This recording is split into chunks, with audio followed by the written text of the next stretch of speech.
Here we have the hourly price chart for AMC Entertainment Holdings, stock ticker AMC. As we can see here, we're trading a bit sideways here to start the trading session. What we're seeing here really is that there's some divergence here between what is happening with AMC and what is currently happening with GameStop. I just posted a video on GameStop if you would like to check that one out. Currently, GameStop is posting some new near-term highs.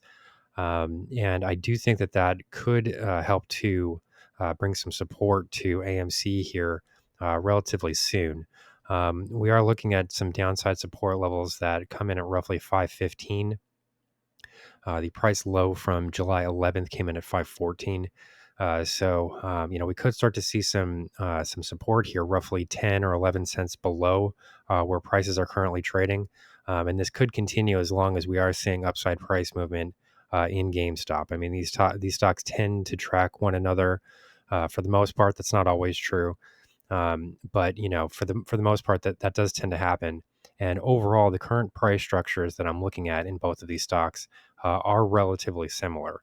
I do suggest that people take a look at that video because there are a lot of similarities here in the underlying price structure of the charts themselves. That doesn't necessarily mean that they're both going to trade in the same direction every day.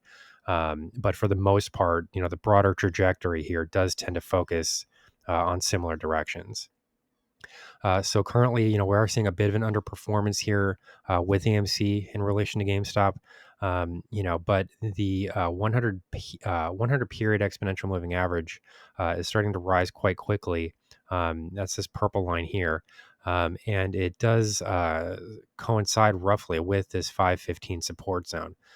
So what that really means is that we have two kind of pieces of evidence here that are focusing in the same direction. And they are sort of suggesting that, this 515 area could be a good area to start buying.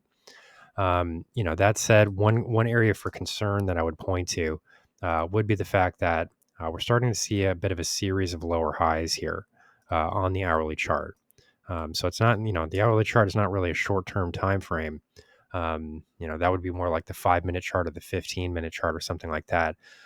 So the fact that we're starting to see these develop, these lower highs start to develop is a little bit of a concern because we're starting to form a descending triangle pattern here. As you can see, you can kind of visualize this. Currently, the real line in the sand here near term is going to come in at this 515 level. We really do kind of need to see a bounce here out of 515 off of this 100-hour exponential moving average, this purple line. And then we do need to see a break of this downtrend line here relatively soon, or we could be in store for a bit of a top.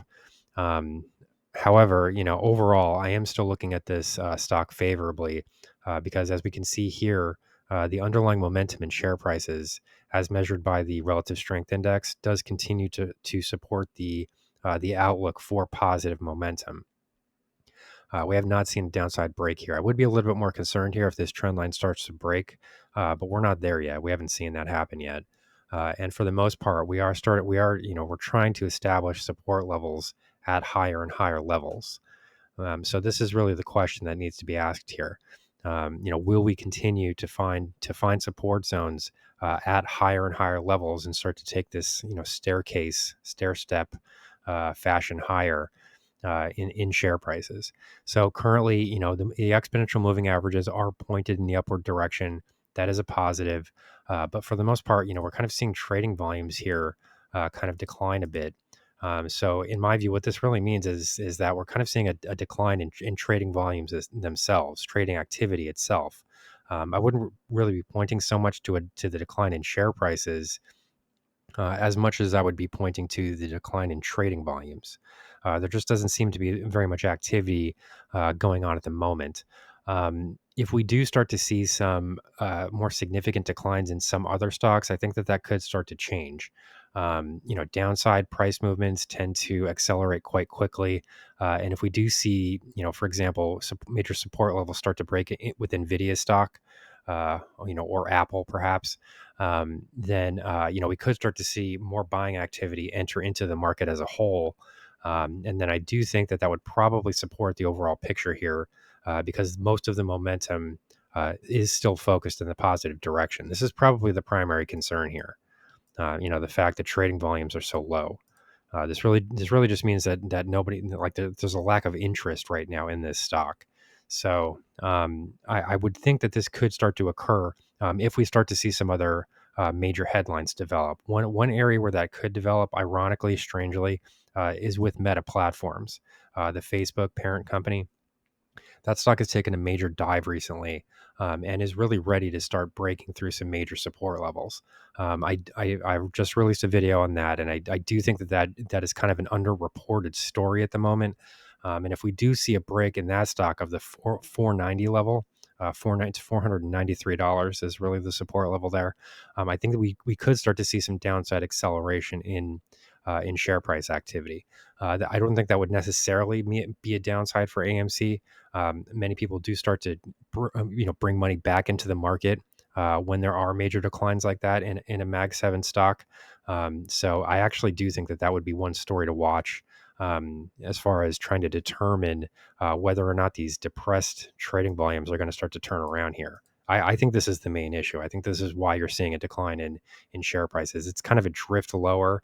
I mean, this isn't really like a sharp spike lower or a major decline or anything like that. So to me, this looks like a lack of interest, much more than a true reversal to the downside. But the problem that this is creating is the fact that you now have a descending triangle pattern that will need to be broken. I mean, we're going to need to see a break here in order to kind of resume this broader uptrend. If we look back a bit further, longer term on the chart, we can see that some fairly significant resistance zones have already been broken. One area that I've pointed to is this 550 level. If we go back to the June 14th trading highs, we can see that prices kind of spiked into 552 and then really started to decline quite rapidly. That we weren't able to hold that area for very long. And then we did see prices fall all the way into the low 430s. So, in percentage terms, that's a fairly significant move. In dollar terms, it's not so significant, but in percentage terms, it is significant. And then this price level is actually what gave rise to this eventual uptrend that we saw later.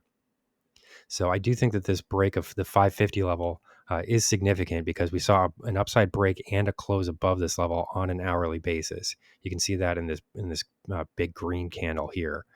Here we did see prices move all the way to 573, and the closing price came in at 564. So we can see that we did break above that resistance zone on an hourly closing basis. So overall, that is possible. I'm attributing these recent declines here to a lack of trading interest. It's more of a drift lower. It's not really a spike lower.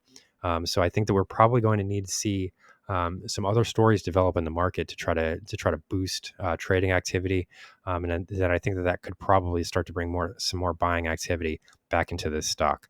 So here's the current market outlook for AMC Entertainment Holdings Incorporated, stock ticker AMC.